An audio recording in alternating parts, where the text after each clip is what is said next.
সবাইকে হ্যালো। আজকের ভিডিওটি আপনাকে হাইড্রোলিক সিলিন্ডার পাম্পের অভ্যন্তর অংশগুলি কিভাবে সনাক্ত করতে হয় তা শেখাবে।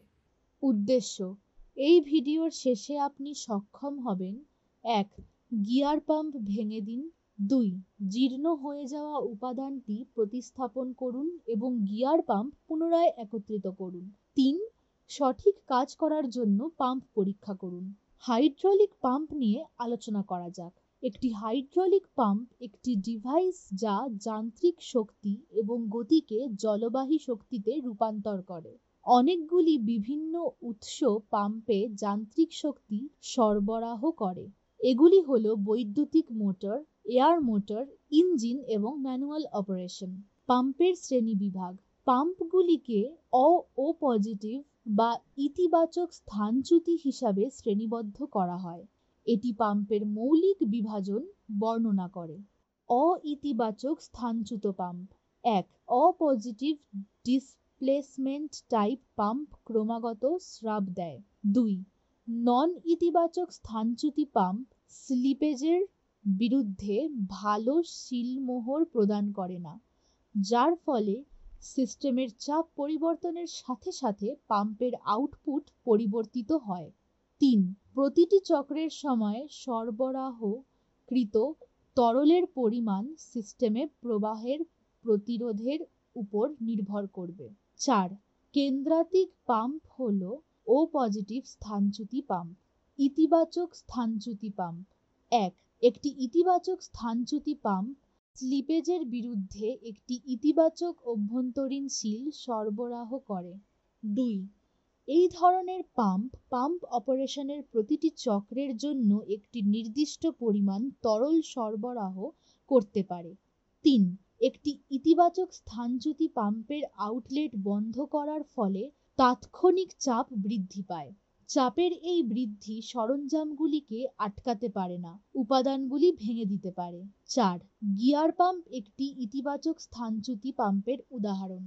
বাহ্যিক গিয়ার পাম্প: বাহ্যিক গিয়ার পাম্প হল সবচেয়ে সাধারণ ধরনের ঘূর্ণমান পাম্প। এই পাম্পে ড্রাইভ গিয়ারটি একটি ড্রাইভ শ্যাফট দ্বারা ঘোরানো হয়, যা শক্তির উৎসকে নিযুক্ত করে।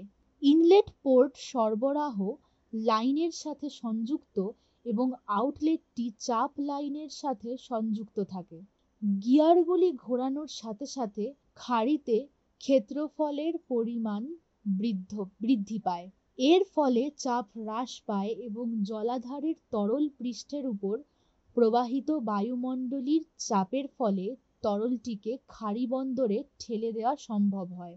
এর ফলে গিয়ারগুলি ঘোরার সাথে সাথে গিয়ার স্পেসে তরল আটকা পড়ে এবং ইনলেট পোর্ট থেকে ডিসচার্জ পোর্টে নিয়ে যাওয়া হয়। এই ক্রিয়াটি সিস্টেমে তরল প্রবাহ তৈরি করে।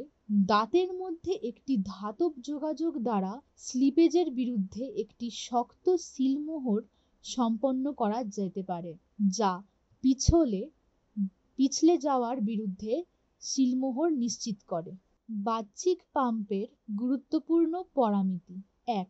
স্থানচ্যুতি ভলিউম 0.2 থেকে 200 সেন্টিমিটার কিউব। ২. ৩০০ বার পর্যন্ত চাপের জন্য উপযুক্ত। ৩. শুধুমাত্র স্থায়ী স্থানচ্যুতি। ৪. সাধারণত গোলমাল। ৫. কম্প্যাক্ট এবং কম ওজন। ৬. কম খরচে। আসুন এই পরীক্ষার জন্য প্রয়োজনীয় সরঞ্জাম এবং উপাদানগুলি সংগ্রহ করি। ১. Bench vice. ২. Allen head socket ranch. ৩. অভ্যন্তরীণ snap ring plier. ৪. Gear pump. ৫. Herring. ৬. তেল সিল। গিয়ার পাম্প ভেঙে দিন।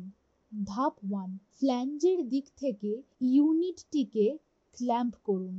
নিশ্চিত করুন যে ভাইস চোয়াল পরিষ্কার এবং মসৃণ পৃষ্ঠ আছে। ধাপ ২. কভার অ্যাসেম্বলিতে বোল্টগুলি আলগা করতে এবং অ্যালেন হেড সকেট রেঞ্চ ব্যবহার করুন। ধাপ ৩. বোল্টগুলি সম্পূর্ণরূপে খুলে ফেলুন এবং সেগুলোকে সরিয়ে ফেলুন। ক্ষতির জন্য থ্রেডগুলি পরিদর্শন করুন। ধাপ ৪. সাবধানে কভার সমাবেশ সরান। কিছু পাম্পে একটি শ্যাফট সিল থাকতে পারে। এই ক্ষেত্রে সিলের কোনো ক্ষতি রোধ করতে যত্ন সহকারে কভার সমাবেশটি সরিয়ে ফেলুন। ধাপ 5, ওয়ার্ক বেঞ্চে কভার সমাবেশ রাখুন। পরিধান এবং টিয়ার জন্য পরিধান প্লেট পরিদর্শন করুন। সিল অপসারণ করতে ধারালো সরঞ্জাম ব্যবহার করবেন না। ধাপ 6, সাবধানে গিয়ার প্লেটটি সরান এবং জয়েল পিনগুলি সরান। ইউনিটটি বিচ্ছিন্ন করার সময় গিয়ার জালের আপেক্ষিক অবস্থান এবং বডিটি চিহ্নিত করুন, যা পুনরায় একত্রিত করার সময় সহায়তা করে। ধাপ 7, এর বিয়ারিং বোর্ড থেকে আইডলার শাফট এবং ড্রাইভ শাফট সরান। জার্নালগুলি এবং গিয়ারগুলির উপরে এবং নিচের সমতল মুখগুলি পরিদর্শন করুন। এই পৃষ্ঠতল বার্স বা স্ক্র্যাচেস থেকে মুক্ত নিশ্চিত করুন। স্ক্র্যাচ পাওয়া গেলে খুব সূক্ষ্ম এমরি কাপড় দিয়ে পরিষ্কার করুন। ধাপ 8, হালকা তেল দিয়ে গিয়ারগুলি পুনরায় ধুয়ে ফেলুন। ধাপ 9, সমাবেশ থেকে পরিধান প্লেট সরান। ধাপ 10, বডি অ্যাসেম্বলি থেকে শাফট সিল এবং স্ন্যাপ রিং সরান। স্ন্যাপ রিং অপসারণ করতে অভ্যন্তরীণ স্ন্যাপ রিং প্লায়ার ব্যবহার করুন। পাম্পের সমস্ত উপাদান সঠিকভাবে এবং পরিষ্কার জায়গায় রাখুন। এই ভিডিওটি দেখার পর আমি আশা করি আপনি হাইড্রোলিক পাইপ, মোচ বিশেষ পাইপ এবং মোচার কিংস, ন্যূনতম বাগ, ব্যাসার্ধ এবং তাই জন্য পাইপ ফিটিং পরিদর্শন করাতে সক্ষম হবেন। এই ভিডিওটি দেখার জন্য আর সময় দেওয়ার জন্য আপনার ধন্যবাদ। আশা করছি আপনার দিনটি ভালো কাটুক।